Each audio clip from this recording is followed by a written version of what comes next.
सूत्र में प्रवेश के पहले थोड़ी प्रारंभिक बातें समझ लेनी जरूरी है। पहली बात, हमें वही दिखता है जो हमारी वासना में छिपा होता। जो मौजूद है जरूरी नहीं कि हमें दिखे। हमारी आंख उसी को देख लेती है जिसे हमारी वासना चाहती है। देखने में भी चुनाव है, सुनने में भी चुनाव है। हम वही सुन लेते हैं जो सुनना चाहते हैं। जो हम नहीं सुनना चाहते वो हमारे कानों से चूक जाता है, और जो हम नहीं देखना चाहते उसे हमारी आंखें नहीं देख पाती। इसलिए प्रत्येक व्यक्ति अपने ही जगत में रहता है, अपनी ही वासना के जगत में। यहां इतने लोग हैं, मैं जो बोल रहा हूं इसके इतने ही अर्थ हो जाएंगे जितने लोग यहां हैं। प्रत्येक वही सुन लेगा जो सुनना चाहता है, चुन लेगा, मतलब की बात निकाल लेगा, गैर मतलब की बात अलग कर देगा, या ऐसे अर्थ निकाल लेगा जो उसकी वासना के अनुकूल हो। जगत में हमें वही दिखाई पड़ता है जो हमने अपनी वासना में छिपा रखा है। लोग पूछते हैं परमात्मा कहां है। ये पूछना ही गलत है। असली सवाल यह है कि परमात्मा को पाने की वासना कहां है। और जब तक परमात्मा को पाने की वासना ना हो, वो गहन प्यास ना हो, तब तक वो दिखाई नहीं पड़ेगा।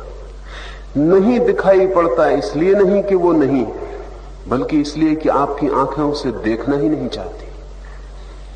अगर वो सामने भी हो तो आप बच जाएंगे। अगर वो आपके द्वार पे दस्तक भी दे तो भी आप कुछ और ही अर्थ निकाल लेंगे। आप उसे पहचान न पाएंगे। नदी बह रही हो लेकिन प्यास ना हो तो नदी दिखाई नहीं पड़ेगी। प्यास हो तो दिखाई पड़ती है। और जिस चीज की प्यास हो वो दिखाई पड़नी शुरू हो जाती है। और इतनी जटिल है ये घटना कि बहुत बार प्यास अगर बहुत प्रबल हो तो जो नहीं है वो भी दिखाई पड़ सकता है, और प्यास क्षीण हो तो जो है वो भी दिखाई नहीं पड़ेगा। हम अपनी वासना के जगत में जीते और उस वासना के फैलाव से हम चीजों को देखते और पहचानते। पूरब का योग तो इस सत्य को बहुत दिनों से जानता रहा है, लेकिन पश्चिम के मनस्विद अब इस सत्य को स्वीकार करते हैं। पश्चिम में विगत 50 वर्षों में मनोविज्ञान ने जो खोजें की हैं, उनमें एक खोज ये है कि 100 में से केवल 2% चीजें हमें दिखाई पड़ती। 100 घटनाएं घटती हैं तो उसमें से 2 हमें दिखाई पड़ती, 98 से हम चूक जाते। हमारी आंख चुन रही है, कान चुन रहे हैं, हाथ चुन रहे हैं, मन चुन रहा है। तो जो हम जानते हैं वो हमारी चॉइस है, हमारा चुनाव है। हम वही नहीं जानते जो मौजूद है। और अगर हमारा चुनाव बहुत गहन हो तो हम उस जगत का निर्माण कर लेंगे अपने आसपास, कल्पना लोक का, जो है ही नहीं। पागलखानों में बंद लोगों ने क्या किया है? उन्होंने एक जगत निर्माण कर लिया है जो कहीं भी नहीं है, लेकिन उनके मन के लिए है। पागलखाने में जाएं, अकेला आदमी बात कर रहा है किसी से, वो जिससे बात कर रहा है वो आपके लिए नहीं, उसके लिए पूरी तरह है। वो जवाब भी पा रहा है, वो झगड़ भी सकता है, और उसके लिए उस व्यक्ति की मौजूदगी में जरा भी संदेह नहीं। वो व्यक्ति उसने खुद ही निर्मित किया है। किसी प्रबल कामना के वश में वो कल्पना प्रगाढ़ हो गई है। तो इस जगत में 2 घटनाएं घट रही। लोग उन चीजों को देख रहे हैं जो नहीं, और उन चीजों को चूक रहे हैं जो हैं। ये पहली बात समझ लेनी जरूरी है कि अगर आपको परमात्मा दिखाई नहीं पड़ता तो इससे केवल एक बात ही पता चलती कि उसकी प्यास आपके भीतर नहीं, अन्यथा परमात्मा के अतिरिक्त कुछ भी नहीं। और जिस दिन प्यास होगी उस दिन सब चीजें छीन पड़ जाएंगी और सभी चीजें पारदर्शी हो जाएंगी और उनके भीतर परमात्मा का ही दर्शन शुरू हो जाए। वृक्ष तब भी दिखाई पड़ेगा लेकिन बस परमात्मा का एक आकार। आकाश में बदलियां तब भी बहेंगी चलेंगी लेकिन बस परमात्मा का एक रूप। चारों तरफ व्यक्ति भी होंगे, पत्नी होगी, पति होगी, बच्चे होंगे, मित्र होंगे, लेकिन बस परमात्मा के अनेक छवियां, उसके प्रतिबिंब। वो प्रमुख हो जाए, वो केंद्र पर हो जाए और सभी उसकी छायाएं हो जाएंगी, सभी उसकी प्रतिलिपियां हो जाएंगी। वही दिखाई पड़ेगा, से सब गौण होता चला जाए। और ये इस घटना की सूचना के लिए ही शंकर जैसे ज्ञानियों ने जगत को माया कहा है। जिस दिन परमात्मा सत्य होता है उस दिन जगत माया हो जाता है, लेकिन जब तक जगत सत्य है तब तक परमात्मा माया है। और जिनके लिए जगत बहुत सत्य है वे पूछते हैं परमात्मा कहां। उन्हें ख्याल भी नहीं आता कि उनके देखने का ढंग, उनके जीने का ढंग, उनकी आंखें, उनके विचार की पद्धति, मनोवैज्ञानिक जिसे गेस्टाल्ट कहते हैं, ये गेस्टाल्ट की धारणा थोड़ी समझ लेनी जैसी है। जर्मनी में एक मनोवैज्ञानिकों का स्कूल पैदा हुआ और गेस्टाल्ट साइकोलॉजी।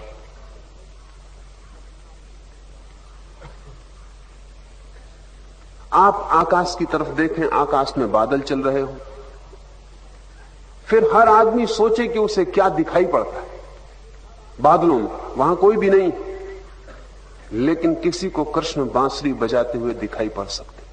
वो गेस्टाल्ट, वो उस आदमी के भीतर छिपा है जो वो बादलों पर आरोपित कर रहा है। किसी को कोई फिल्म अभिनेत्री दिखाई पड़ सकती,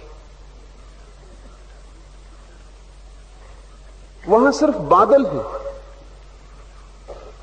किसी को हाथी घोड़े, छोटे बच्चों को हाथी घोड़े दिखाई पड़ सकते हैं, राक्षस लड़ते हुए दिखाई पड़ सकते हैं, परियां उड़ती हुई दिखाई पड़ सकती हैं, और हर आदमी को अलग अलग चीजें उन्हीं बादलों में दिखाई पड़ जाएंगी। हर आदमी अपने भीतर से प्रोजेक्ट कर रहा है, बादल तो पर्दे का काम कर रहे हैं और हर आदमी भीतर से अपनी कल्पना को आरोपित कर रहा है। ये जो कल्पना का आरोपण है ये हमने अपने चारों तरफ किया हुआ है। कोई व्यक्ति आपको बहुत सुंदर दिखाई पड़ता है और दूसरा कोई भी राजी नहीं होता कि वो व्यक्ति सुंदर, पर आपके लिए सुंदर है। और कोई व्यक्ति आपको बहुत घृणित मालूम होता है लेकिन किसी के लिए बहुत प्यारा है। तो हम वस्तुओं के, तथ्यों के जगत में नहीं जीते, हम कल्पनाओं के जगत में जीते। और हम अपनी कल्पनाओं से अपने चारों तरफ एक संसार निर्मित कर लेते। वही संसार हमें घेरे रहता है, हम उसी के अनुसार चलते, उठते, बैठते, सोचते। ऐसे अलग अलग संसारों में घिरे हुए लोग पूछते हैं परमात्मा कहां, और उनके भीतर परमात्मा को पैदा करने का कोई भाव नहीं।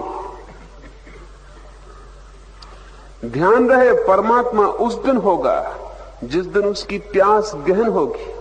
उस दिन क्षण भर भी देर ना लगेगी, उस दिन वही प्रकट हो जाए और से सब माया हो जाएगी, से सब भ्रम हो जाए। हम वही देख लेते हैं जो हम देखने के लिए आतुर। तुम्हारी आतुरता परमात्मा का निर्माण करेगी। निर्माण कहना ठीक नहीं, आविष्कार। वो छिपा है, उसे खोज लेगी।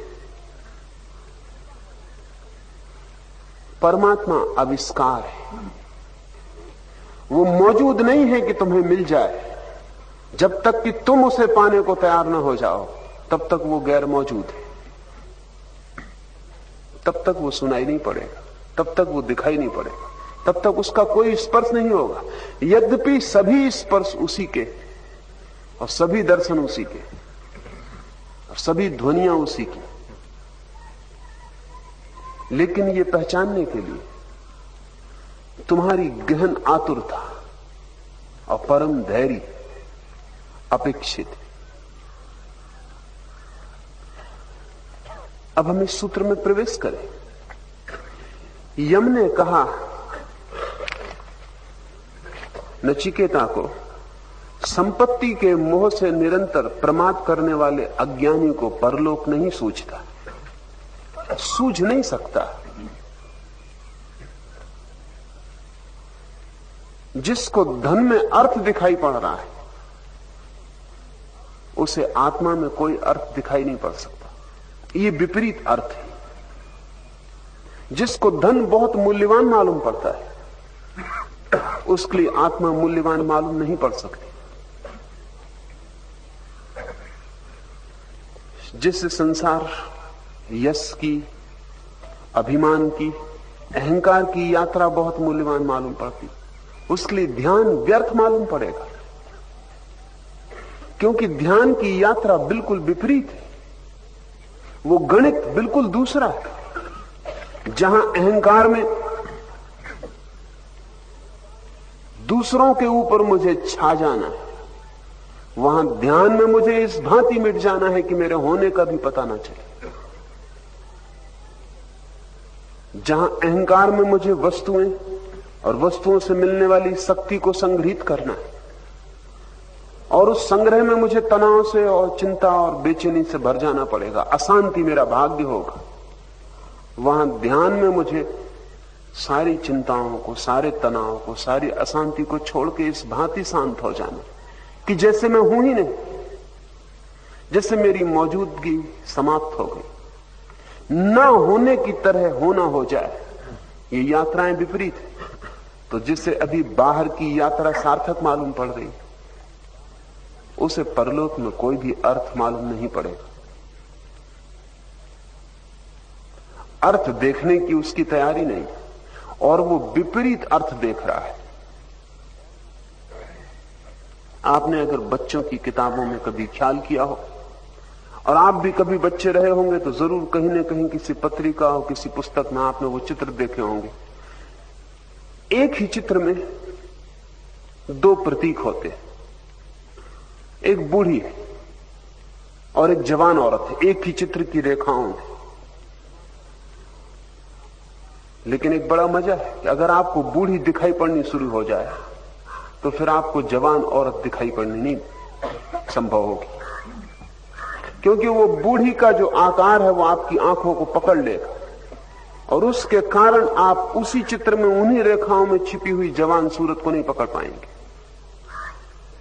और जिसको पहले जवान औरत दिखाई पड़ जाए उसे बूढ़ी दिखाई पड़ना मुश्किल हो जाएगी। लेकिन अगर आप थोड़ी देर देखते ही रहें तो आंखें भी परिवर्तनशील हैं, इस जगत में कुछ भी स्थिर नहीं है। अगर आप थोड़ी देर देखते रहें तो जवान औरत खो जाएगी और बूढ़ी दिखाई पड़ने लगी, या पहले आपको बूढ़ी दिखाई पड़ रही थी तो वो खो जाएगी और जवान दिखाई पड़ने लगी।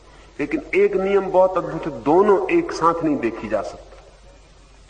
आप दोनों देख सकते हैं लेकिन एक के बाद एक, और आपने दोनों देख ली और आपको पता है कि इस चित्र में दोनों छिपी हैं, फिर भी आप दोनों को एक साथ नहीं देख सकते, क्योंकि जब आप एक को देखते हैं तो उसको एक के देखने के चुनाव में दूसरे की रेखाएं खो जाती। जब आप दूसरे को देखते हैं तो उस चुनाव में पहले की रेखाएं खो जाती। और आपको पता है कि दूसरा रूप भी छिपा है, लेकिन फिर भी दोनों को एक साथ देखने का कोई उपाय नहीं। जिस व्यक्ति में आप मित्र को देखते हैं उसमें शत्रु को देखने का कोई उपाय नहीं, हालांकि कल आप उसमें शत्रु देख सकते हैं, लेकिन तब मित्र को देखने का कोई उपाय नहीं रह जाए। और आप एक ही आदमी में सुबह मित्र और सांझ शत्रु देख सकते हैं, और आपको यह बात पता भी चल गई कि इसमें दोनों छिपे, लेकिन किसी भी एक क्षण में आप दोनों को एक साथ नहीं देख सकते। सुबह आप पत्नी से लड़ लिए हैं और लगा है कि दुश्मन और जहर, और सांझ फिर प्रेम वापस लौट आया, तब आप बिल्कुल भूल जाते हैं कि जहर है और दुश्मन, तब अमृत हो जाती। कल सुबह फिर जहर हो जाएगी। दोनों को एक साथ देखना बिल्कुल असंभव। एक ही देख, एक को ही देख पाते, विपरीत को एक साथ देखना असंभव है। परलोक भी इस लोक में ही छिपा है, परमात्मा भी पदार्थ में मौजूद है, कण कण में उसकी उपस्थिति। लेकिन जब तक हम पदार्थ से मोहाविष्ट हैं, जब तक हमने एक चित्र को पकड़ रखा है, तब तक दूसरा चित्र हमारी आंख में उभर के नहीं आएगा। और ऐसा आपके ही साथ है ऐसा नहीं है, ज्ञानियों के साथ भी वही तकलीफ है। जब उनको ब्रह्म दिखाई पड़ना शुरू हो जाता तो संसार नहीं दिखाई पड़ता, वो दिखाई पड़ ही नहीं सकता। इसलिए वो कहते हैं माया है। हमें भी दिक्कत होती है। शंकर जब कहते हैं कि संसार माया है तो हमें लगता है सिद्धांत की ही बात होगी, क्योंकि शंकर के पैर पर भी हम पत्थर पटक दें तो खून निकलता है। शंकर भी पैर खींच लेंगे, पत्थर गिर रहा हो। शंकर को भी भूख लगती, प्यास लगती, पानी पीना पड़ता। परमात्मा पीने से काम नहीं चलता, भोजन करना पड़ता। परमात्मा के खाने से काम नहीं चलता। तो हमें दिक्कत होती देख के कि यह आदमी कहता सब झूठ है, तो फिर इस झूठ का उपयोग क्यों कर रहा है? फिर इस झूठ के साथ खड़ा क्यों? और अगर संसार असत्य है तो किसको समझा रहा है? वहां कोई है ही नहीं समझने वाला। हमारी भी तकलीफ है, हमें संसार वास्तविक दिखाई पड़ रहा है, परमात्मा वास्तविक दिखाई नहीं पड़ रहा। शंकर की भी तकलीफ है, उन्हें परमात्मा वास्तविक दिखाई पड़ रहा है, संसार खो गया। जब हम पत्थर पटक रहे हैं तो शंकर को परमात्मा ही गिरता हुआ मालूम पड़ रहा है, लेकिन हमें बड़ी अड़चन। और जब शंकर पैर को हटा रहे हैं तो पत्थर से बचने को नहीं हटा रहे हैं, पत्थर में जो परमात्मा गिर रहा है उससे ही बचने को है। एक बहुत पुरानी बौद्ध कथा है। एक बौद्ध भिक्षु ने अपने शिष्य को कहा कि सभी जगह एक का ही निवास है।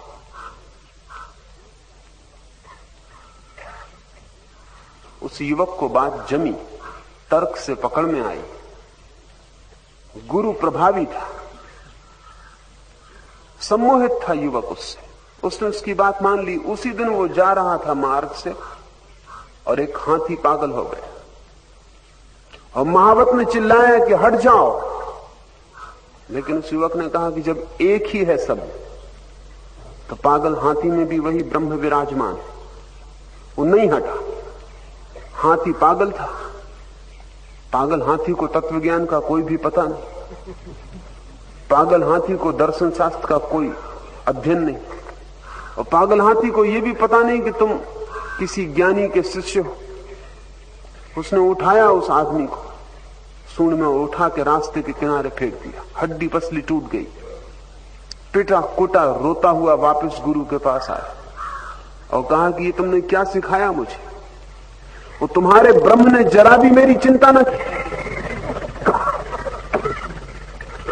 उसके गुरु ने कहा कि हाथी ब्रह्म पागल था, लेकिन वो महावत का ब्रह्म चिल्ला रहा था, उसको तुमने क्यों ना सुना कि हट जाओ?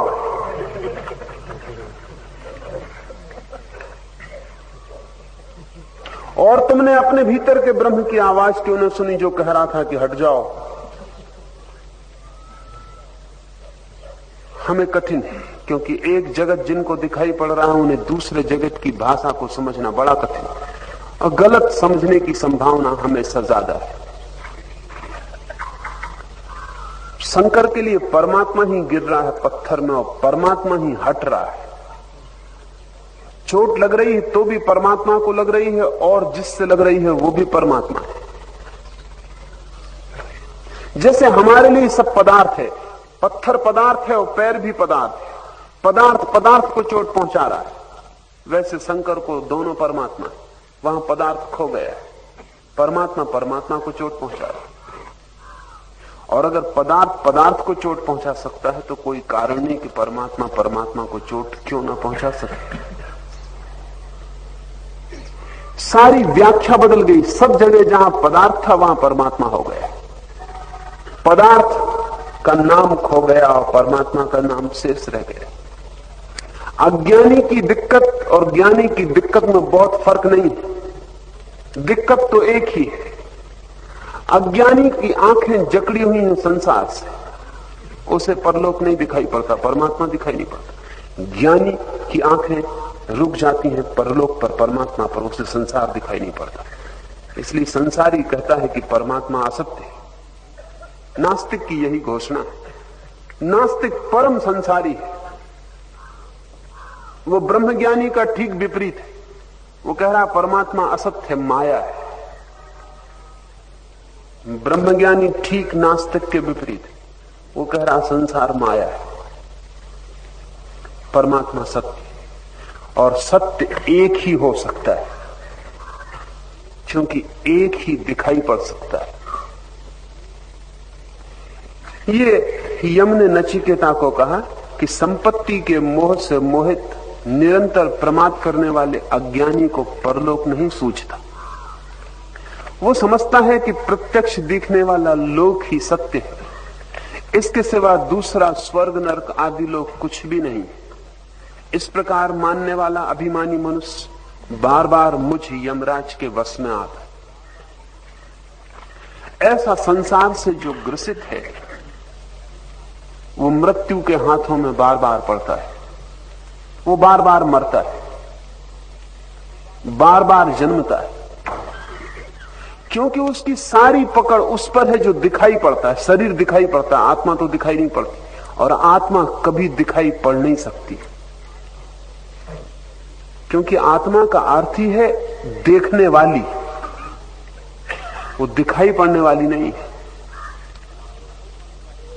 वो सदा देखने वाली है, उसको दिखाई पड़ता है, लेकिन वो स्वयं दिखाई नहीं पड़ सकती। शरीर देखने वाला नहीं है, वो दिखाई पड़ता है।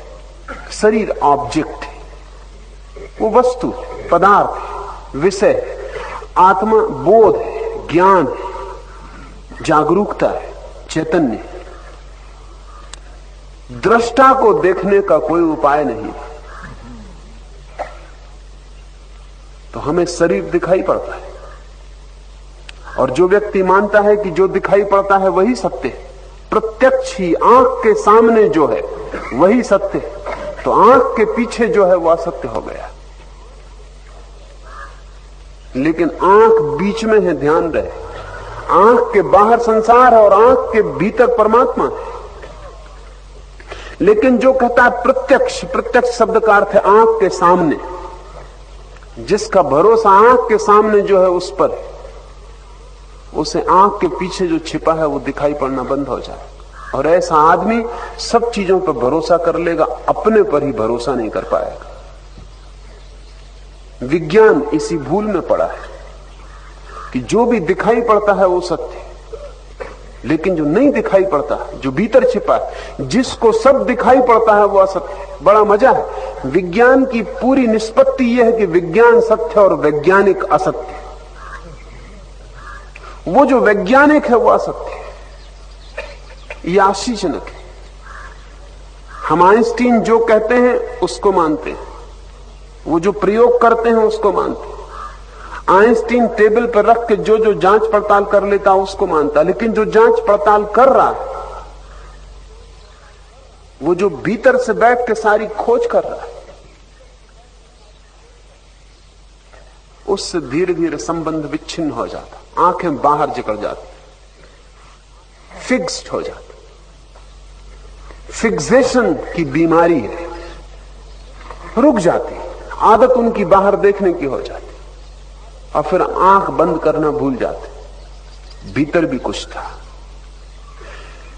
यम ने नचिकेता को कहा कि जो व्यक्ति पदार्थ को, प्रत्यक्ष को सब कुछ मानता है, वो जो अप्रत्यक्ष है, छिपा है, गूढ़ है, सूक्ष्म है, जो है लेकिन दिखाई नहीं पड़ता, क्योंकि वो स्वयं देखने वाला है, इसलिए दिखाई पड़ने का कोई उपाय नहीं। ऐसा अभिमानी मनुष्य मेरे हाथों में बार बार पड़ता है। मरता है केवल नास्तिक, आस्तिक मर नहीं सकता। ये सुन के थोड़ी हैरानी होगी, क्योंकि हम आस्तिक को भी मरते देखते, उसके भी लाश को मरघट ले जाते, लेकिन आस्तिक मर नहीं सकता, क्योंकि आस्तिक उसको जानता है जो देखने वाला है, उसकी कोई मृत्यु नहीं। आस्तिक का सिर्फ शरीर मरता है, नास्तिक पूरा का पूरा मरता हुआ अनुभव करता है। मर तो वो भी नहीं सकता, लेकिन उसे लगता है शरीर ही सब कुछ। तो जब शरीर मिटता है तो वो सोचता है मैं मिटा। मृत्यु सिर्फ नास्तिक की। और अगर आपको मृत्यु का डर लगता हो तो आप समझना कि आप नास्तिक हैं। आप क्या कहते हैं इससे पता नहीं चलता। आप कितना ही चिल्ला के कहें कि मैं आस्तिक हूं, इससे कुछ नहीं होता। आप कितना ही कहें मेरा आत्मा में भरोसा है, श्रद्धा है परमात्मा में, इससे कुछ भी नहीं होता। आप मंदिरों और मस्जिदों में पूजा और प्रार्थना करें, इससे कुछ भी नहीं होता। मौत अगर डराती है तो आप नास्तिक हैं। वो ठीक ठीक पकड़ वहां है। आस्तिक मौत से नहीं डरेगा, डर का सवाल ही नहीं, क्योंकि मौत है ही नहीं। रामकृष्ण मरते थे, पत्नी रोने लगी तो रामकृष्ण ने कहा कि रोना बंद कर,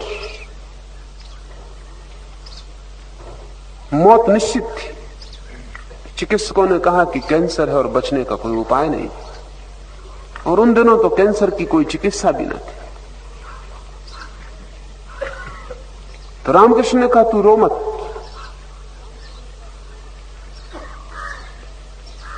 पर शारदा उनकी पत्नी कहने लगी कि मैं विधवा हुई जा रही हूं, तुम मुझे छोड़े जा रहे हो, तुम मिटे जा रहे हो, और मैं रोऊं भी ना। तो रामकृष्ण ने कहा तू सधवा रहेगी, विधवा होने का कोई उपाय नहीं, क्योंकि मैं मर नहीं सकता हूं, सिर्फ शरीर जा रहा। तो अगर शरीर की ही तू पत्नी थी, अगर शरीर से ही तेरा नाता था तो ठीक, तू रो। लेकिन अगर मुझसे तेरा कोई नाता था तो मैं सिर्फ कपड़े बदल रहा हूं।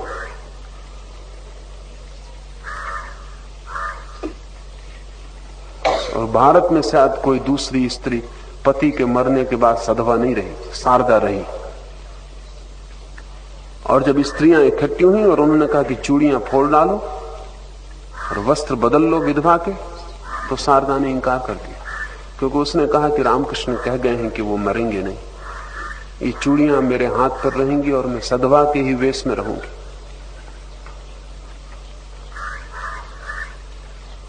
रामकृष्ण ने कहा कि मैं केवल वस्त्र बदल रहा हूं। आस्तिक के लिए मौत वस्त्र का परिवर्तन है। एक पुराने घर से जो जराजीर्ण हो गया, एक नए घर में यात्रा है।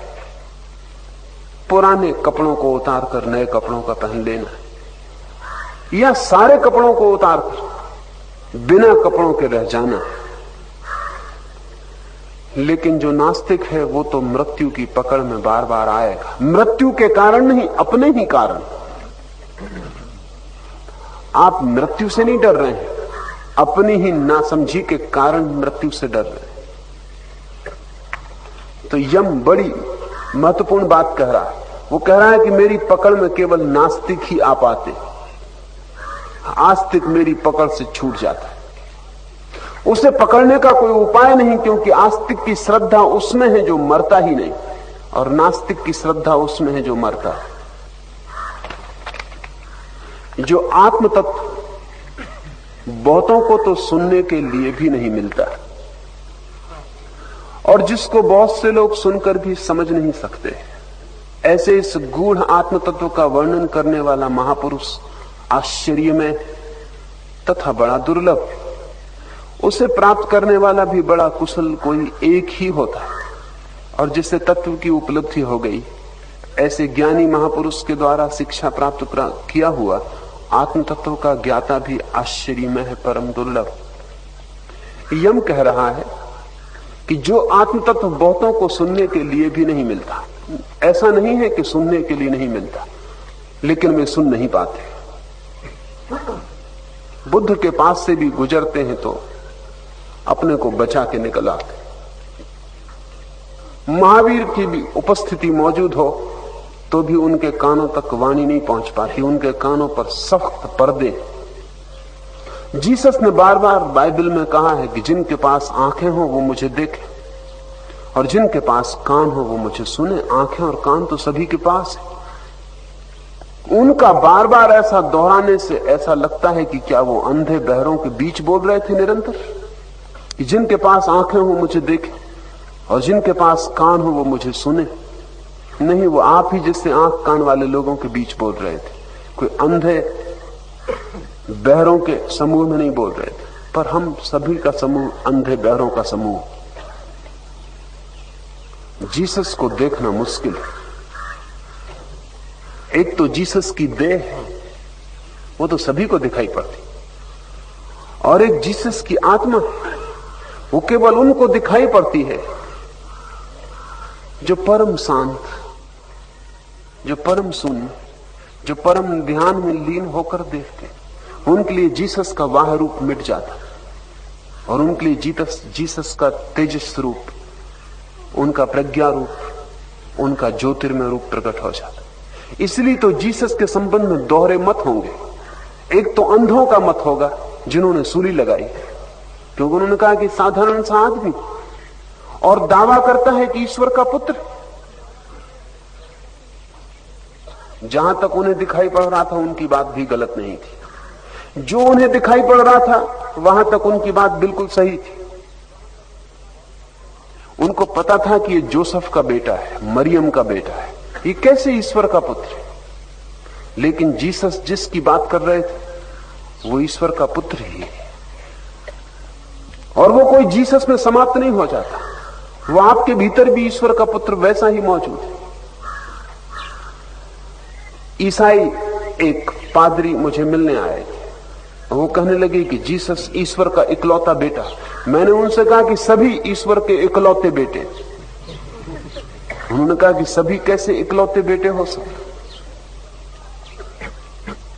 जब भी उसका अनुभव होता है तो हर एक को ऐसा लगेगा कि मैं उसी धारा से आया हूं। वही बेटा होने का अर्थ, मैं उसी का स्फुलिंग हूं, मैं उसी महाज्योति की एक किरण। और जिसको भी ऐसा अनुभव होगा वो ऐसा ही अनुभव करेगा कि मैं इकलौता हूं, मैं अकेला हूं, क्योंकि अपनी ही प्रतीति होगी, दूसरे की कोई प्रतीति नहीं होगी। उस क्षण में सब जगत मिट जाएगा, आप अकेले ही रह जाएंगे, और आपका परमात्मा और आप दोनों के बीच का फासला भी गिर जाएगा। वो है महासूर्य, तो आप उसकी ही किरण, और आप अकेली किरण होंगे उस अनुभव के क्षण में। लेकिन ये जीसस का रूप सबको दिखाई नहीं पड़ा, थोड़े से लोगों को दिखाई पड़ा। और बड़े हैरानी की बात है कि जिनको दिखाई पड़ा वो बेपढ़े लिखे गंवार लोग थे, पंडितों को दिखाई नहीं पड़ा। पंडितों ने तो सूली लगवाई, पंडित जो कि शास्त्रों की व्याख्या करते थे, पंडित जो पुरोहित थे, मंदिरों के अधिकारी थे। जो बड़ा मंदिर था जेरूसलम, उसके महापुरोहित ने भी, और महापुरोहित के पुरोहितों की काउंसिल ने भी जीसस को सूली की सहमति दी। असल में उन्होंने ही पूरी चेष्टा की कि जीसस को सूली लगा दी जाए। जिनको जीसस का ज्योतिर्मय रूप दिखाई पड़ा वे थे जुलाहे, मछुए, ग्रामीण किसान, भोले भाले लोग, जिन्हें शब्दों का और शास्त्रों का कोई भी पता नहीं था। उनको जीसस पे भरोसा आया, वो देख सके। ऐसा बहुत बार होता है, आपकी बुद्धि पर जितने ज्ञान की परत हो उतनी देखने की क्षमता कम हो जाती।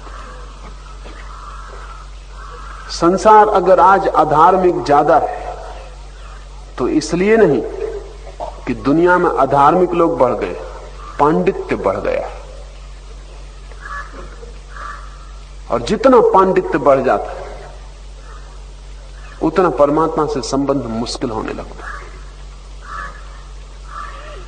यम कह रहा है कि जो आत्म तत्व बहुतों को सुनने के लिए भी नहीं मिलता, सुनाई भी पड़े तो भी सुनाई नहीं पड़ता, उनके कान पे भी चोट पड़ जाए तो व्यर्थ हो जाती, जिसको बहुत से लोग सुनकर भी समझ नहीं सकते, सुन भी लेते, लेकिन सुन लेना और समझ लेना बड़ी अलग बात है। कुछ लोग सुनने को ही समझना समझ लेते। कुछ ने गीता पढ़ ली, उन्होंने पढ़ने को ज्ञान समझ लिया, उन्होंने गीता कंठस्थ भी कर ली हो तो भी कोई फर्क नहीं पड़ता। समझ बड़ी और बात है। समझ का अर्थ है अनुभव, समझ का अर्थ है प्रतीति। जो सुना है उसकी प्रतीति भी हो जाए। जैसे आपने सुना कि गुलाब के फूल में सुगंध है, सुन लिया, कंठस्थ कर लिया, और कोई भी पूछे तो आपको नींद में भी उठा के पूछे तो आप कह सकते हैं गुलाब के फूल में सुगंध, लेकिन कभी वो सुगंध आपके नासापुटों को ना छुई, कभी वो सुगंध आपके हृदय में प्रवेश ना की, कभी उस सुगंध ने आपकी श्वास को सुवासित ना किया, कभी उस सुगंध का कोई अनुभव ना हुआ। तो ये शब्द कि गुलाब के फूल में सुगंध, ज्ञान तो बन जाएंगे, समझ नहीं बन पाएंगे। नॉलेज और अंडरस्टैंडिंग, ज्ञान और समझ, समझ बड़ी और बात है। समझ का अर्थ है कि जो सुना उसे अपने अनुभव से पहचान भी लिया,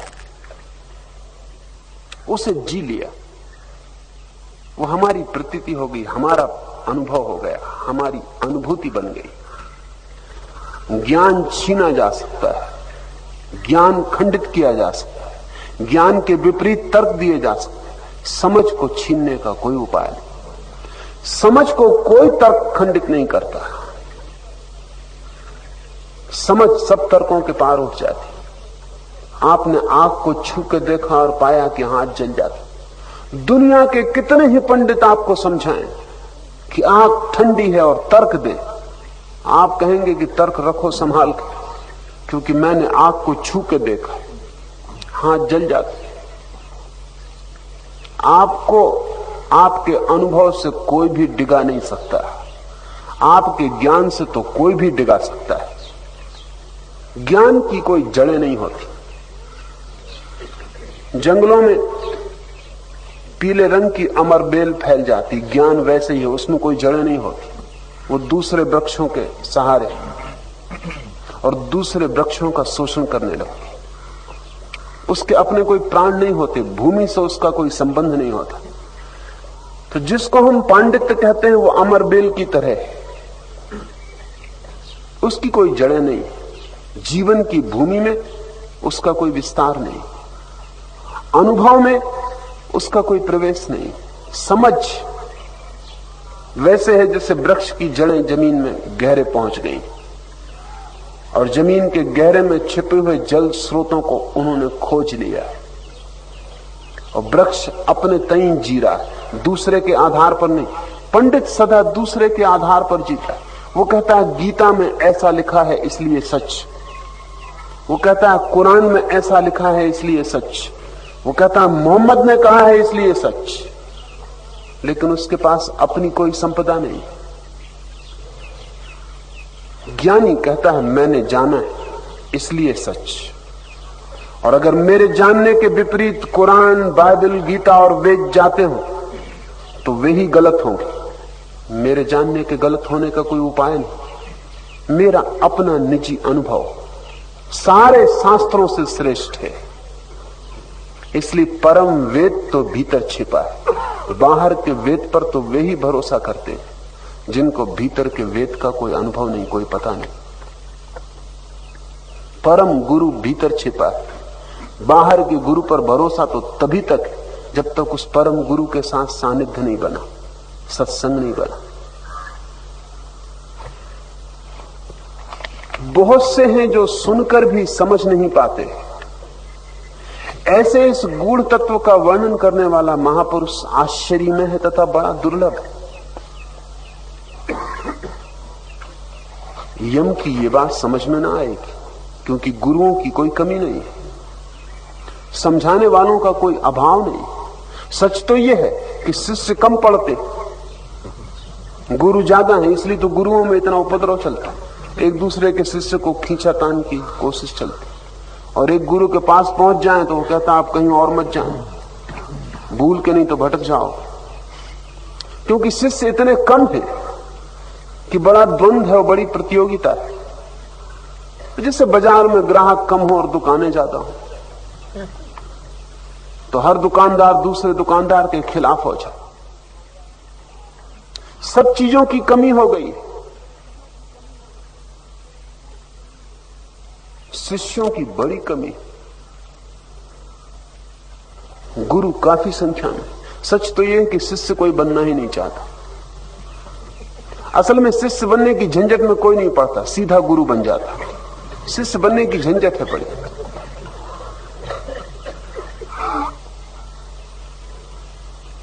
क्योंकि शिष्य बनने का अर्थ है मिटना,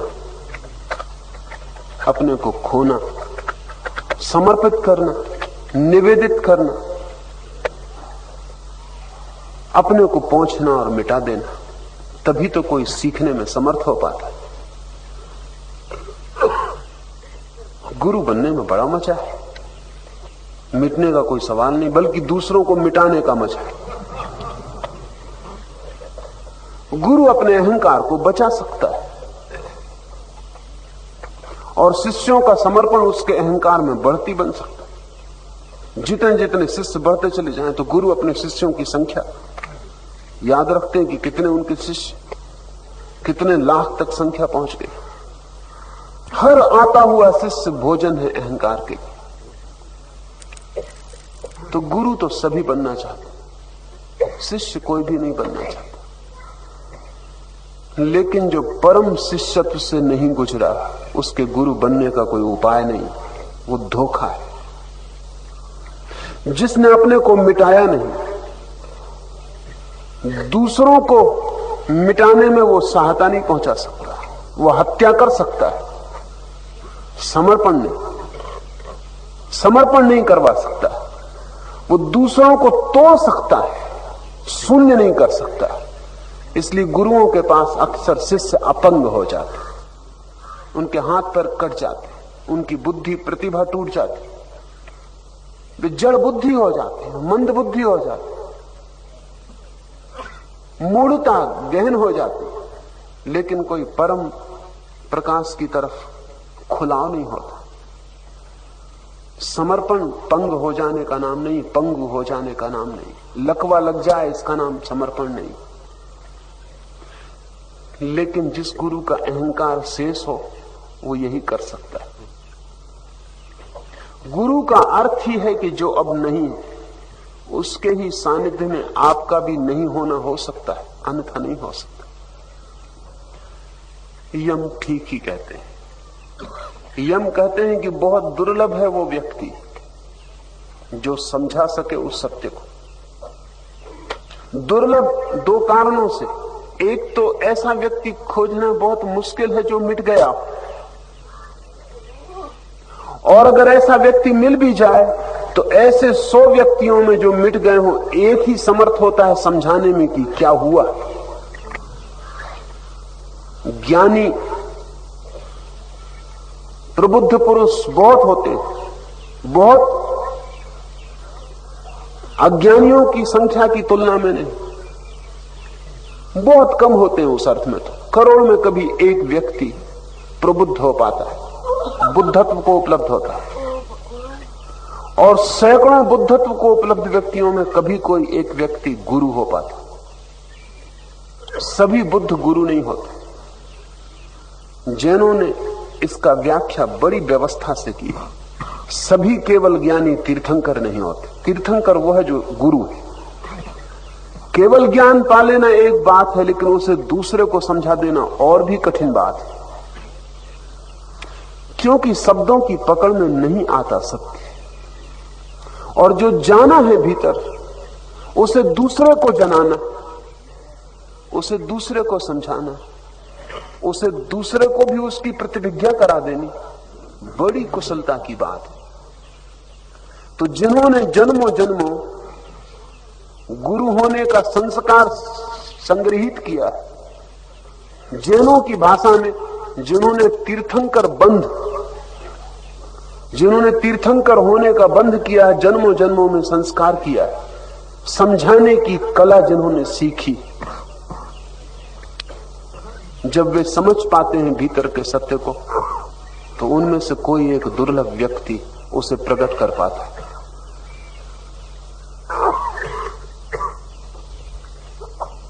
सदियों में कभी कोई एक व्यक्ति उस भीतर के अनुभव को शब्द दे पाता है, रूप दे पाता है, आकार दे पाता है। सदियों में कभी कोई एक व्यक्ति अपने अनुभव को शास्त्र बना पाता है।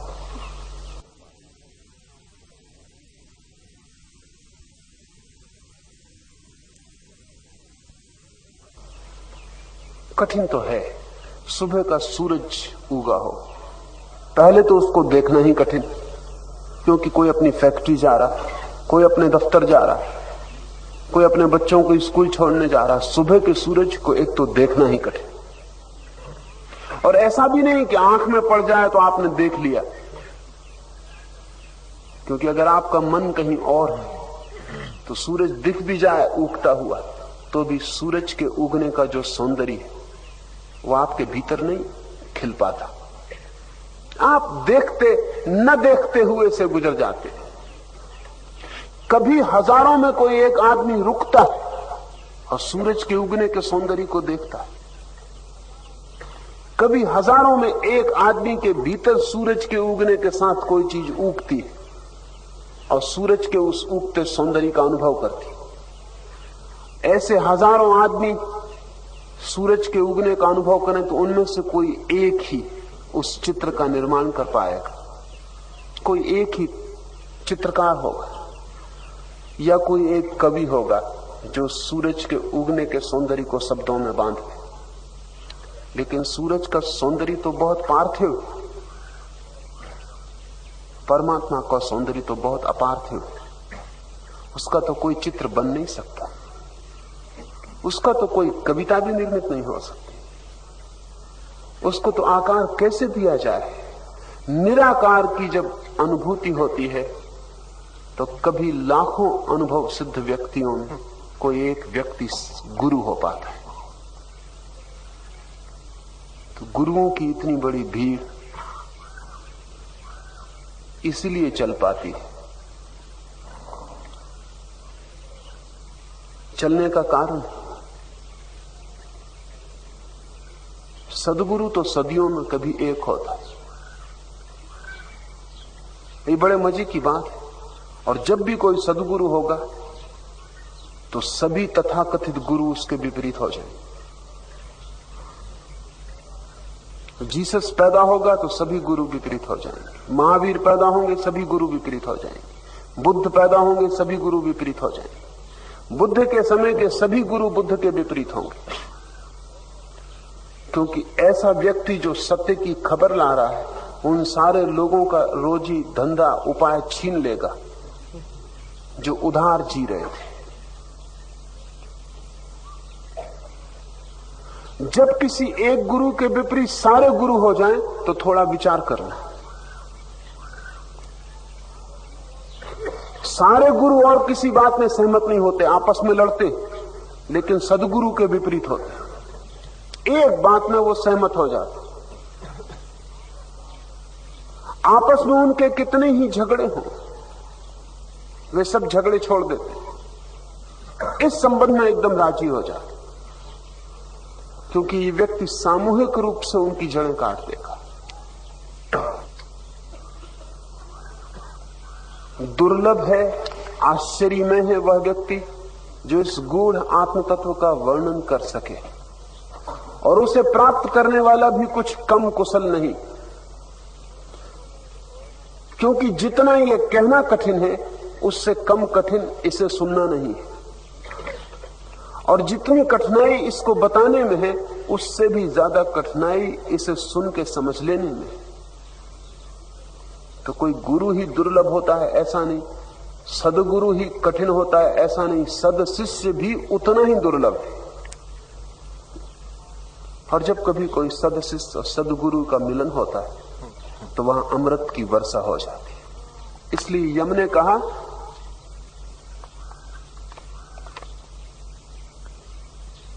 कि सचमुच ही हे नचिकेता, हम चाहते हैं कि तुम्हारे जैसे पूछने वाले हमें मिला करें। ये घड़ी नचिकेता के लिए ही परम आनंद की थी ऐसा नहीं, ये घड़ी यम के लिए भी, गुरु के लिए भी परम आनंद की थी। बुद्ध को जब कोई सारिपुत्र मिलता, या महावीर को जब कोई गौतम मिलता, या जीसस को जब कोई पीटर और जॉन मिलता है तो एक अमृत की वर्षा हो जाती।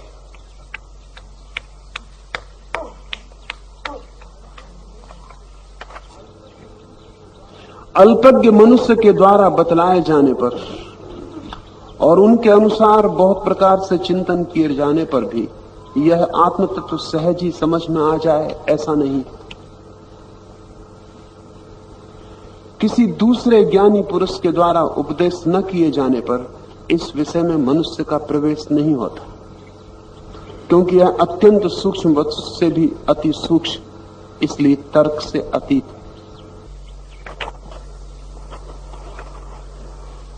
इस सूत्र में ही बड़ी गहन बात और बहुत विचारणीय बात छिपी है। यम कह रहा है नचिकेता को कि बिना गुरु के ज्ञान नहीं। ये बड़ी विवादास्पद बात है। बड़ी परंपरा यही कहती है कि बिना गुरु के ज्ञान नहीं, लेकिन कुछ परंपरा में अनूठे ऐसे व्यक्ति भी हुए हैं जो कहते हैं गुरु से ज्ञान हो ही नहीं सकता। बुद्ध उसमें प्रथम, और बुद्ध ने मरते समय भी कहा आनंद को, अपदीपो भव, अपने दिए खुद बनो, कोई दूसरा तुम्हें ज्ञान नहीं दे सकता। और इस सदी में कृष्णमूर्ति निरंतर इस बात की घोषणा करते रहे कि गुरु ज्ञान में बाधा है,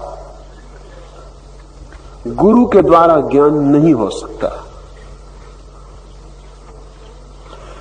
पिछले 40 वर्ष निरंतर वे एक ही सूत्र के आसपास लोगों को समझाते रहे कि गुरु से बचो, और सारी परंपरा, उपनिषद के ऋषि, सारे 84 सिद्ध, संतों की बड़ी परंपरा, नानक, कबीर, दादू, सारे जगत में इस बात की घोषणा करते रहे कि गुरु के बिना ज्ञान असंभव है।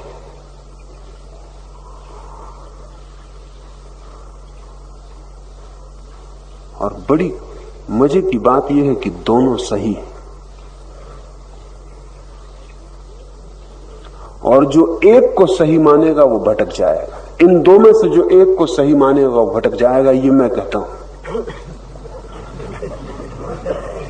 क्योंकि ये दोनों एक साथ सही हैं, और इनमें से एक को जिसने सही माना वो भटकेगा। जिसने पकड़ लिया जोर से कि गुरु के बिना ज्ञान नहीं, वो गुरु के पीछे भटक जाएगा, और जिसने ये पकड़ लिया कि गुरु बाधा है, वो भी भटक जाएगा। गुरु को पकड़ना और गुरु को छोड़ना, ये दोनों एक ही सूत्र है। एक क्षण है जब गुरु को पकड़ना होता है, उसके बिना कोई शुरुआत नहीं होती, और एक क्षण है जब गुरु को छोड़ना होता है, क्योंकि फिर उसके साथ कोई यात्रा नहीं होती। गुरु सीढ़ी की तरह है जिस पर हमें चढ़ना भी होता है और फिर जिसे छोड़ भी देना होता है। लेकिन कुछ ऐसे हैं जो कहते हैं कि सीढ़ी से ही पहुंचना होगा, सीढ़ी के बिना पहुंचना नहीं हो सकता। वे ठीक कह रहे हैं, क्योंकि सीढ़ी के बिना आप कैसे ऊपर चढ़ के जाइएगा। लेकिन वे इतना जोर डालते हैं कि सीढ़ी के बिना पहुंचना नहीं हो सकता, कि सीढ़ी से ऐसा मोह बन जाता है कि जब आप सीढ़ी की आखिरी चरण पर पहुंच जाते हैं, आखिरी सोपान पर, तो आप सीढ़ी को छोड़ते नहीं। आप कहते हैं जिस सीढ़ी ने यहां तक पहुंचाया उसको छोड़ने की बात ही गलत, तो आप सीढ़ी पर ही रह जाते हैं, और सीढ़ी पर रह जाना कोई उपलब्धि नहीं। सीढ़ी को जैसा पहले सोपान पर पकड़ा था, वैसा आखिरी सोपान पर छोड़ना पड़ेगा। लेकिन कुछ हैं जो कहते हैं कि जब सीढ़ी को छोड़ना ही पड़ेगा तो पकड़े ही क्यों, वे नीचे ही खड़े रह जाते हैं। सीढ़ी पकड़नी भी पड़ती है और छोड़नी भी पड़ती है। गुरु के पास भी आना होता है और गुरु से दूर भी हटना होता है, और सद्गुरु वही है जो उसी समय तक पास रखे जब तक सीढ़ी पर यात्रा है, और इसके पहले कि सीढ़ी को पकड़ने का मोह बनने लगे, सीढ़ी को तोड़ दे, हटा दे बीच के सेतु को। बुद्ध ने आनंद को कहा था कि तू अपना दिया बन। ये आनंद को कहा था, आनंद जो कि सीढ़ी के आखिरी सोपान पर खड़ा था। इस बात को बिल्कुल भूल दिया गया है, क्योंकि बुद्ध के मरने के एक दिन बाद ही आनंद परम ज्ञान को उपलब्ध हुआ। ठीक दूसरे दिन आखिरी सीढ़ी पर खड़ा था और वो सीढ़ी बाधा हो रही थी। अब तो आनंद बुद्ध से कहता है कि आपके रहते रहते मैं मुक्त न हो पाया और अब आप मुझे छोड़ के जा रहे हैं, मेरा क्या होगा? तो बुद्ध कहते हैं शायद मेरे कारण ही तू मुक्त नहीं हो पा रहा, अब मेरा हट जाना ही ठीक है। वो दूसरे दिन ही मुक्त हो गए। महावीर के परम शिष्य गौतम के साथ भी ऐसा ही घटा। महावीर के जीते जी गौतम ज्ञान को उपलब्ध नहीं हुए, क्योंकि गुरु को एक तो पकड़ना मुश्किल और पकड़ के छोड़ना और भी मुश्किल। पकड़ना ही मुश्किल पहले तो, क्योंकि पकड़ने का मतलब अहंकार का त्याग, बड़ा कठिन, पीड़ादायी। अहंकार हजार उपाय खोजता है गुरु से बचने के। कृष्णमूर्ति के पास सुनने वालों में अधिक संख्या ऐसे अहंकारियों की है जो गुरु से बचने के लिए कोई रैशनलाइजेशन, कोई तर्क चाहते थे। उनको कृष्णमूर्ति से बड़ी तृप्ति मिली। वो सीढ़ी से बचना ही चाहते थे, क्योंकि सीढ़ी पे अपने को तोड़ना पड़ता था। कृष्णमूर्ति को सुनकर उन्हें बड़ा भरोसा आया कि ठीक है, अब गुरु की कोई जरूरत नहीं, हम काफी हैं, हम ही पहुंच जाएंगे। तो कृष्णमूर्ति के कारण, एक सच्ची बात के कारण भी, जो यम ने कहा है कि अज्ञानी बड़ा उपद्रव खड़ा करता है, एक सच्ची बात के कारण भी हजारों लोगों को हानि हुई है। लेकिन कोई कृष्णमूर्ति के कारण ऐसा हुआ, ऐसा नहीं। नानक, कबीर और दादू ने जिन्होंने कहा गुरु बिन ज्ञान नहीं, उनके कारण भी करोड़ों लोगों की हानि हुई, पर उनके कारण नहीं। वो हानि लेने वाले लोग हानि पैदा कर ही लेते हैं, तुम कुछ भी करो। तो उन्होंने गुरुओं को पकड़ लिया। उन्होंने कहा हमें कुछ करने की जरूरत नहीं, जब गुरु बिन ज्ञान नहीं, तो गुरु के चरण पकड़ लिए। वो गुरु के चरणों में जंजीर होकर पड़ रहे हैं। फिर उन्होंने गुरु को ऐसा कस के पकड़ लिया कि जैसे गुरु ही अंत है। गुरु अंत नहीं, सिर्फ मार्ग है, सिर्फ इशारा है। जैसे मैं अपनी उंगली दिखाऊं चांद की तरफ कि वो रहा चांद और आप मेरी उंगली पकड़ना, उंगली चांद नहीं, और जो उंगली को पकड़ लिया वो चांद तक कभी भी नहीं पहुंच पाया। वो इस उंगली को पकड़ने में उलझा रहेगा। उंगली तो भूल जाओ, इशारा तो हट जाने दो, चांद पर आंख चली जाए, इतना उंगली का काम था। इसके बाद उंगली बीच में ना आए। तो लोग गुरु को पकड़ के अटके हुए। मेरे पास एक मित्र कई वर्षों से आते थे। वो मेहर बाबा के परम भक्त थे। कोई 30 साल से मेहर बाबा को उन्होंने सब समर्पण किया हुआ। बस उसके बाद उन्होंने फिर कुछ नहीं किया। वो मुझसे कहते कि कुछ करने का सवाल ही नहीं, अब जब बाबा की इच्छा होगी, जो उनकी मर्जी। ये बात तो बड़ी अच्छी, लेकिन वो मित्र शराब पीना जारी रखे, बेईमानी करना जारी रखे, सब जैसी जिंदगी थी उसको उन्होंने वैसे ही जारी रखा हो। उसको छिपाने के लिए एक बहाना मिल गया कि अब बाबा की मर्जी। जब गुरु को सब छोड़ ही दिया, छोड़ा कुछ नहीं, सिर्फ इतनी बात कि गुरु को सब छोड़ दिया, और ये बहाना बन गया, ये ओट बन गई। अब जो भी करना है वो जारी रखा उन्होंने, उसमें कोई रत्ती भर फर्क नहीं किया, जीवन कहीं बदला नहीं। क्योंकि गुरु को अगर सब छोड़ दिया तो जीवन पूरा का पूरा बदल जाएगा, बदल ही जाना चाहिए।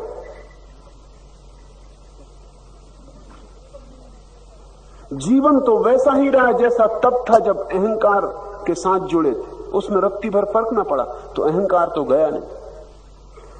निरअहंकारी ने कभी शराब पी नहीं सकता, क्योंकि अहंकार को भुलाने के लिए ही शराब पीनी पड़ती। निरअहंकारी के पास भुलाने को कुछ नहीं बचता, तो शराब का क्या सवाल।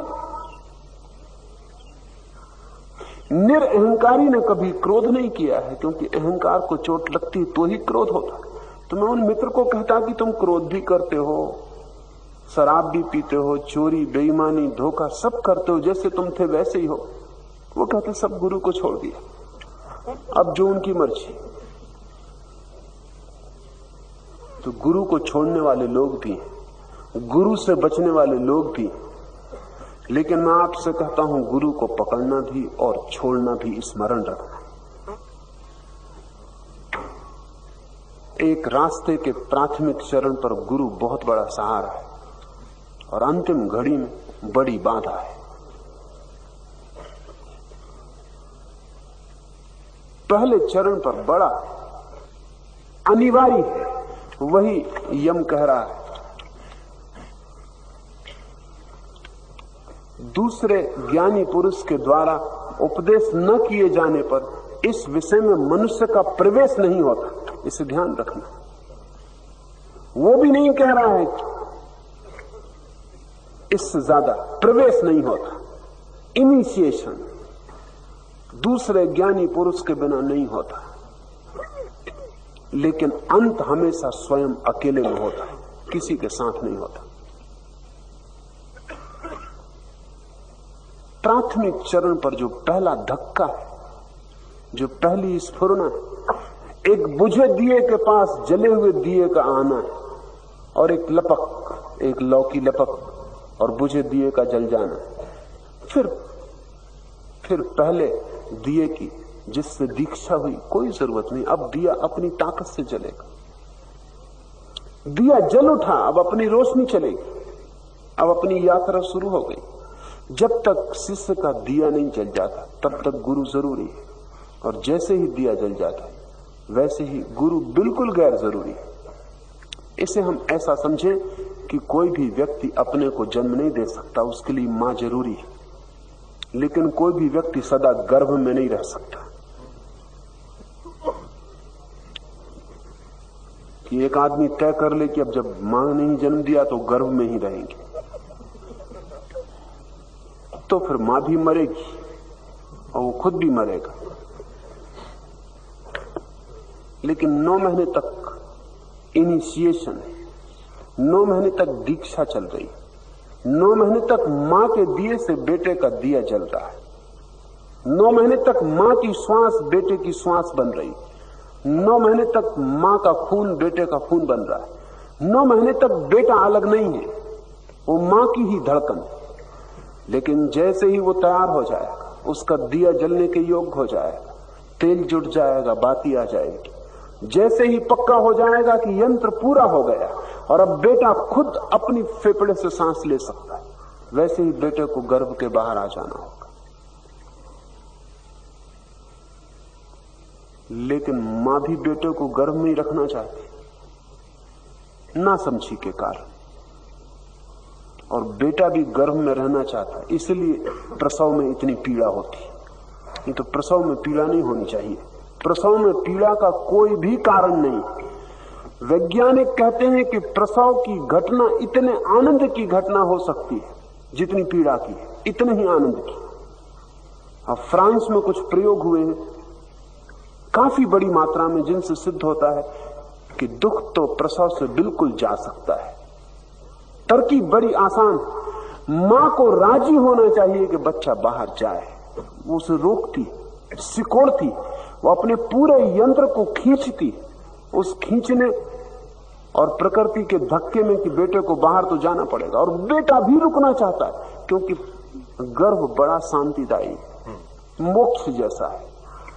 कोई चिंता नहीं, कोई काम नहीं, कोई कर्तव्य नहीं, कोई जिम्मेवारी नहीं, कोई पीड़ा, कोई दुख, कोई असुविधा नहीं।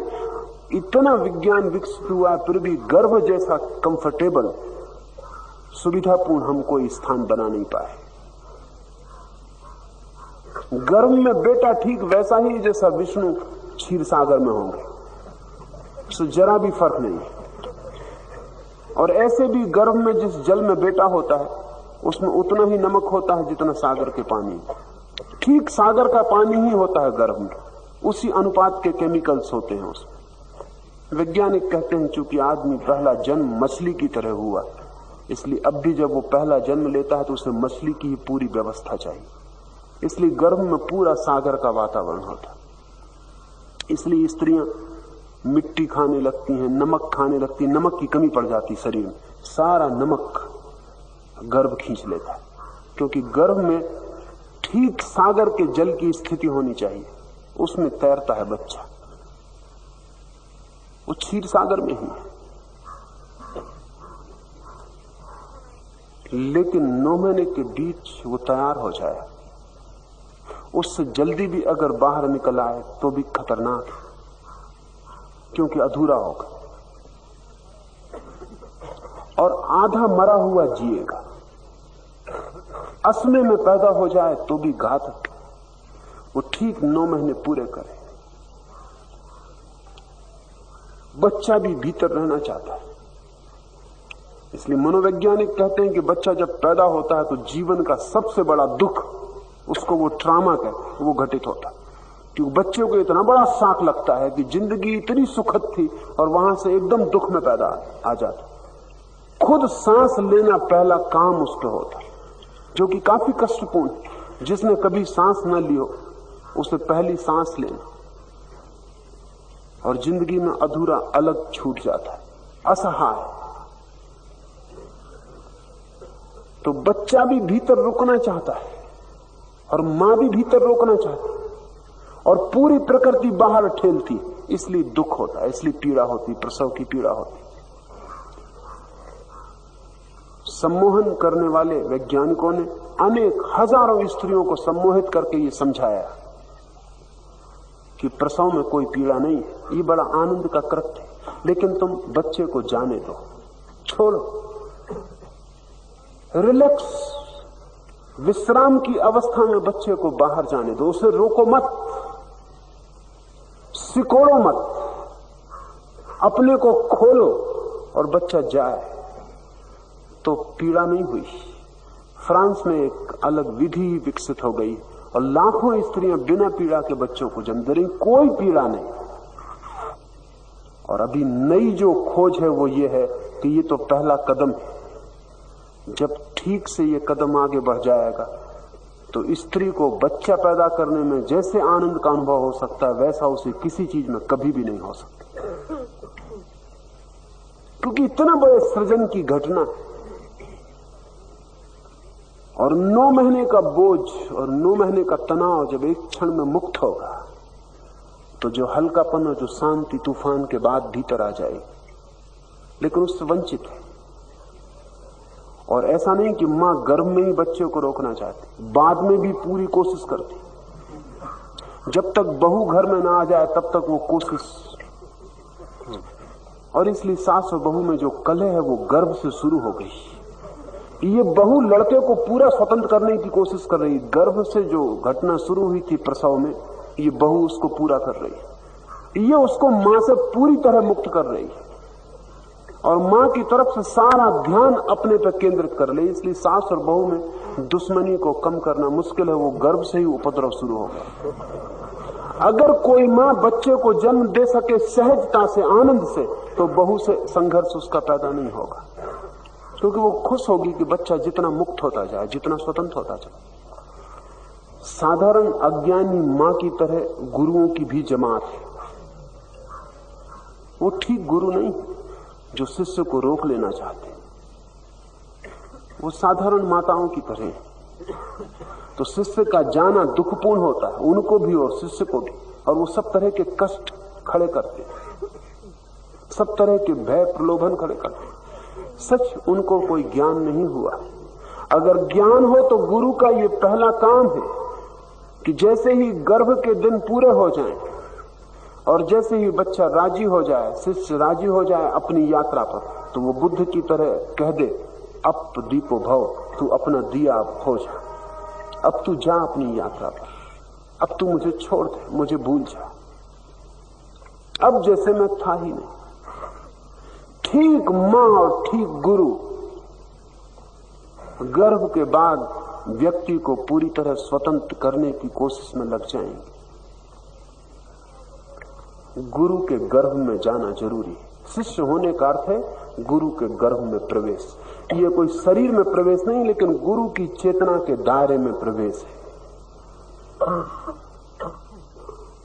और जब ये गर्भ पूरा हो जाए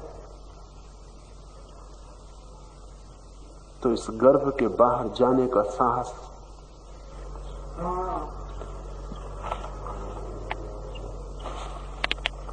हे प्रीतम, जिसको तुमने पाया है यह बुद्धि तर्क से नहीं मिल सकती। यह तो दूसरे के द्वारा कही हुई ही आत्मज्ञान में निमित्त होती है। सचमुच ही तुम धैर्य वाले हो, उत्तम धैर्य वाले हो। हे नचिकेता, हम चाहते हैं कि तुम्हारे जैसे ही पूछने वाले हमें मिला करें। ये जो श्रद्धा है नचिकेता की, ये श्रद्धा तर्क से उपलब्ध नहीं होती। ये कोई कितना ही विचार करे, कितना ही सोचे, सोचने और विचार करने से सरल नहीं होता। सोचने और विचार करने से चालाक होता है, होशियार होता है, सरल नहीं होता। सरल तो कोई तभी होता है जब सोचने विचारने से थक जाता है और समझ लेता है कि सोचने विचारने से सिवाय विक्षिप्तता के और कुछ हाथ नहीं आता, और सारे सोचने विचारने को उतार के रख देता है। उस दिन कोई सरल होता है, श्रद्धा पैदा होती है। और ध्यान रहे, अगर जगत को जानना हो तो तर्क जरूरी है। पदार्थ की खोज तर्क से होती, और अगर परमात्मा को जानना है तो खोज श्रद्धा से होती। ये यात्राएं विपरीत है। पदार्थ को जानना हो तो बाहर जाना पड़ता है,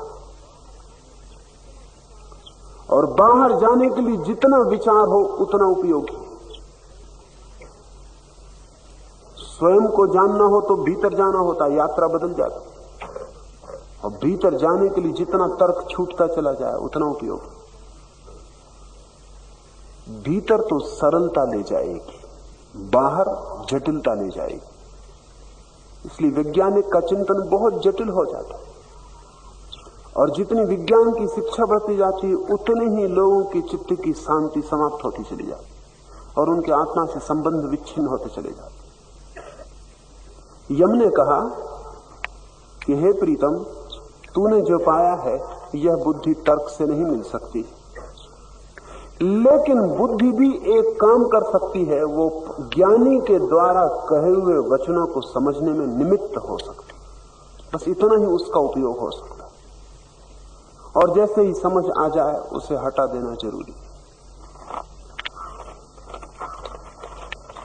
मैं जानता हूं कि कर्म फल रूप निधि अनित्य है, क्योंकि अनित्य विनाशशील वस्तुओं से वह नित्य परमात्मा नहीं मिल सकता है। इसलिए मेरे द्वारा कर्तव्य बुद्धि से अनित्य पदार्थों के द्वारा नाचिकेत नामक अग्नि का चयन किया गया, अनित्य भोगों की प्राप्ति के लिए नहीं, अथवा उस निष्काम भाव की अपूर्व शक्ति से मैं नित्य वस्तु परमात्मा को प्राप्त हो गया हूं। यम ने कहा कि मैं परमात्मा को प्राप्त हो गया हूं एक विशेष अग्नि की प्रक्रिया से। एक विशेष अग्नि में जल के मैं परमात्मा को प्राप्त हो गया हूं। इस अग्नि को नचिकेता के स्मरण में उसने नाचिकेत अग्नि नाम दिया है। इस अग्नि के संबंध में तीन बातें समझ लेनी चाहिए। पहली बात, जैसा यम ने कहा कि यह अग्नि हृदय की गुफा में छिपी, यह आपके भीतर है। सच तो यह है, उसी अग्नि के कारण आप जी रहे हैं। इसलिए अगर आपके शरीर का तापमान नीचे गिर जाए 98 डिग्री से तो मौत करीब आने लगती है। 110 डिग्री के पास पहुंचने लगे तो मौत करीब आने लगती है। 98 और 110 12 डिग्री के भीतर आपका तापमान बना रहे तो ही आप शरीर में रह सकते हैं, अन्यथा आपका शरीर से संबंध छूट जाए। आपके हृदय में जो अग्नि जल रही है उसकी एक खास मात्रा इस शरीर को मिल रही है। उस खास मात्रा में ही ये शरीर जी रहा है, जीवंत है। जरा ठंडी हो जाए अग्नि, आप शरीर से टूटने लगे, जरा ज्यादा हो जाए तो भी टूटने लगे। ये अग्नि आपके भीतर है। इस अग्नि का अभी आप एक ही उपयोग जानते हैं, शरीर में जीना। इस अग्नि का एक और उपयोग भी है, इस शरीर के पार उठना। ये अग्नि ऊर्जा है, इस ऊर्जा का वाहन बन सकता है और इससे बाहर जाया जा सकता है। ये अग्नि जैसा शरीर में लाती है, ऐसा ही शरीर के भीतर भी ले जा सकती है। एक बात सदा स्मरण रखें, जिस रास्ते से आप आते हैं उसी रास्ते से वापस लौटना पड़ता है। रास्ता वही होता, सिर्फ दिशा बदल जाती। ये अग्नि अभी शरीर की तरफ बह रही है। इस अग्नि को शरीर से आत्मा की तरफ बहाने की कला सीखनी पड़ती। नचिकेत अग्नि का पहला सूत्र कि अग्नि की धारा बदलनी। अभी ये धारा बाहर की तरफ और नीचे की तरफ है। ये धारा ऊपर की तरफ और भीतर की तरफ होनी चाहिए, पहली बात। दूसरी बात, इस अग्नि को प्रज्वलित रखने के लिए आपको श्वास लेनी पड़ रही। इससे विज्ञान भी राजी है, क्योंकि ऑक्सीडाइजेशन के बिना आप जी नहीं सकते। एक दिया जलता है, दिया जल के क्या कर रहा है? अग्नि है क्या? एक दिया जल रहा है, दिया नहीं जल रहा। आसपास हवा में जो ऑक्सीजन है, ऑक्सीजन है, वो जल रही है। तूफान आ जाए, आप डर जाएंगे कहीं दिया बुझ न जाए, तो आप एक बर्तन दिए के ऊपर ढांक दें बचाने के लिए। हो सकता था तूफान दिए को न बुझा पाता, लेकिन आपका ढका हुआ बर्तन बहुत जल्दी बुझा देगा, क्योंकि ढके हुए बर्तन के भीतर की थोड़ी सी जो ऑक्सीजन है उसके जल जाने के बाद दिया नहीं जल सकता, दिया बुझ जाए। आपको 24 घंटे श्वास लेनी पड़ रही। एक क्षण भी श्वास रुक जाए कि आप समाप्त हुए, क्योंकि श्वास ऑक्सीजन को भीतर ले जाके अग्नि को प्रज्वलित कर रही है। आपके जीवन में उतनी ही गति होगी जितनी गहरी आपकी श्वास होगी। आप उतने ही जीवंत और स्वस्थ होंगे जितनी गहरी श्वास होगी। जितनी उथली श्वास होगी आपका जीवन मुर्दा मुर्दा हो जाए, क्योंकि अग्नि कम। बहुत उथली सांस ले रहे हैं, कुछ कारण जिनके कारण हम उथली सांस ले रहे हैं। और वैज्ञानिक कहते हैं कि जब तक मनुष्य को गहरी सांस लेना न सिखाया जाए, योग तो बहुत सदियों से कह रहा है, तब तक आदमी पूरी तरह जी नहीं पाता। और जो पूरी तरह जी नहीं पाता, वो ऊर्जा उसके पास इतनी होती ही नहीं कि भीतर की तरफ जा सके। इसलिए योग ने प्राणायाम की कलाएं खोजी। प्राणायाम की कलाएं भीतर की अग्नि को ज्यादा प्रज्वलित करने की, ताकि अतिरिक्त अग्नि भीतर हो जिसको हम अंतर यात्रा में उपयोग कर सके। वो फ्यूल, ईंधन, पेट्रोल डाल देते हैं गाड़ी में, वो चलता है। पेट्रोल छिपी हुई आग है। आप भी बिना आग के नहीं जी सकते। सारा जीवन आग से जी रहा है। वृक्ष हवा से ऑक्सीजन ले रहे हैं और जी रहे हैं। पशु पक्षी ऑक्सीजन ले रहे हैं और जी रहे हैं। सारा जीवन आग। इस आग की गति और मात्रा उतनी ही होगी जितनी गहरी आग की श्वास होगी। लेकिन आदमी, बच्चे सिर्फ गहरी सांस लेते हैं। बच्चे को सोते हुआ देखे तो उसका पेट ऊपर उठता है और नीचे गिरता है, उसकी श्वास ठीक नाभि तक जाती। एक बड़े आदमी को सोया हुआ देखे, उसका सीना ऊपर उठता है और गिरता है, उसकी श्वास नाभि तक नहीं जाती, बस ऊपर ऊपर चली जाती। और उसके फेफड़ों में कोई 3000 छिद्र, जिनमें कोई 500-700 छिद्रों तक ऑक्सीजन पहुंचती। बाकी 2500 छिद्रों में कार्बन डाइऑक्साइड भरा रह जाता है। वो मृत्यु का लक्षण, वो मरी हुई गैस है जिसमें कोई आग नहीं रह गई। हमारे जीवन की हजारों बीमारियां उस मरी हुई गैस के कारण पैदा होती।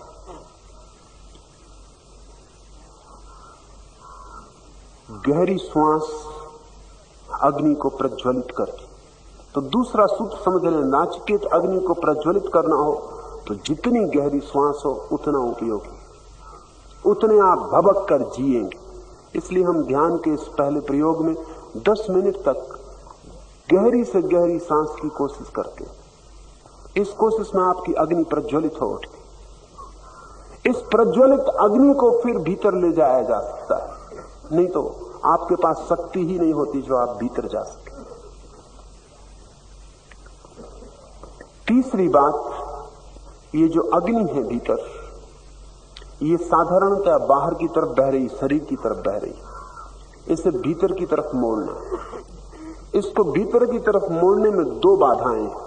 एक तो आपने जो जो दमित किया है, सप्रेस किया है, वो पत्थरों की तरह बीच में पड़ा है, उसकी वजह से धारा पीछे नहीं जा सकती। वो पत्थर हटने जरूरी है, वो बीच की बाधाएं हटनी जरूरी है, अन्यथा उनसे टकरा के फिर बाहर आ जाए। इसलिए दूसरा चरण है ध्यान का, जिसमें आपको अपने मन के समस्त दबे वेग बाहर फेंक देने, पूरे निसंकोच भाव से, सारी बुद्धिमता छोड़कर सब जो दबा हुआ है बाहर फेंक देना। रोए नहीं जिंदगी से, कितनी बार रोने को दबा लिया, वो पत्थर की तरह पड़ा हुआ है, वो हटता नहीं। और जब तक आप रो न लेंगे भरपूर, तब तक वो बाधा हटेगी। जिंदगी हो गई खिलखिला के हंसे नहीं, क्योंकि सभ्यता खिलखिला के हंसने नहीं देती। जब आप पूरा खिलखिला के हंस लेंगे, अचानक पाएंगे कि भीतर कोई अड़चन थी, वो टूट के बिखर गई। नाचे नहीं, कूदे नहीं, क्योंकि बचपन से ही हम बच्चों को कह रहे हैं शांत बैठो, उसकी वजह से इतनी अशांति है दुनिया में। बच्चा अगर बचपन से ही नाच ले, कूद ले, आनंदित हो, इतनी अशांति ना हो। लेकिन बच्चे को हम कह रहे हैं बैठो शांत, वो बैठ तो गया लेकिन भीतर अशांति चल गई, क्योंकि बच्चा अभी सजीव है। मरने पे लोग शांत बैठते हैं, वो अभी जिंदा, अभी जिंदगी आई, अभी जिंदगी नाचना चाहती, कूदना चाहती, हरणों की तरह उछलना चाहती। उसको हमने कह दिया शांत बैठो, वो बैठा है शांत, लेकिन भीतर ऊर्जा कंपित हो रही।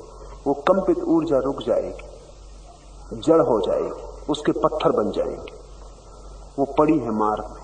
आप जब तक फिर से अपने बचपन को नहीं पा लेते, जिस दिन आपके बाप ने आपको कहा था शांत बैठो, उस दिन आपको वापस लौटना पड़ेगा और उस पत्थर को तोड़ना पड़ेगा।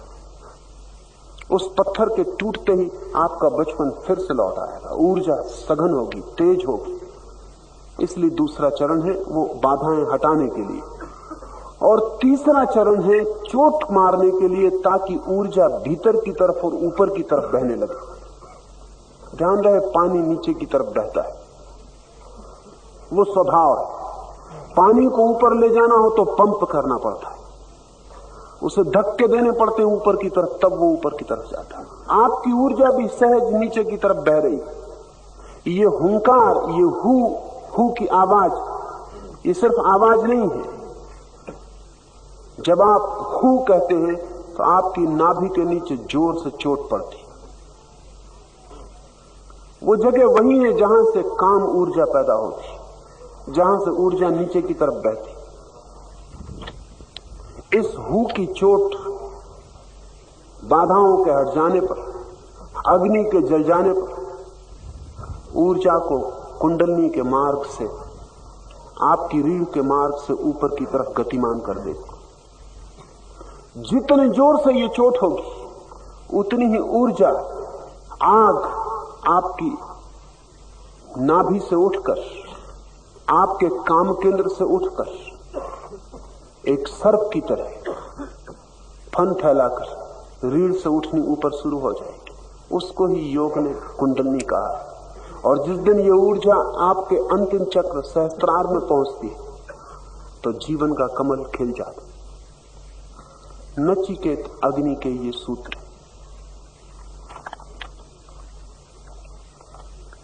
हे नचिकेता, जिसमें सब प्रकार के भोग मिल सकते हैं, जो जगत का आधार, यज्ञ का चिरस्थायी फल, निर्भयता की अवधि और स्तुति करने योग्य एवं महत्वपूर्ण है, तथा वेदों में जिसके गुण नाना प्रकार से गाए गए और जो दीर्घ काल तक की स्थिति से संपन्न है, ऐसे स्वर्ग लोक को देखकर भी तुमने धैर्य पूर्वक उसका त्याग कर दिया। इसलिए मैं समझता हूं कि तुम बुद्धिमान हो।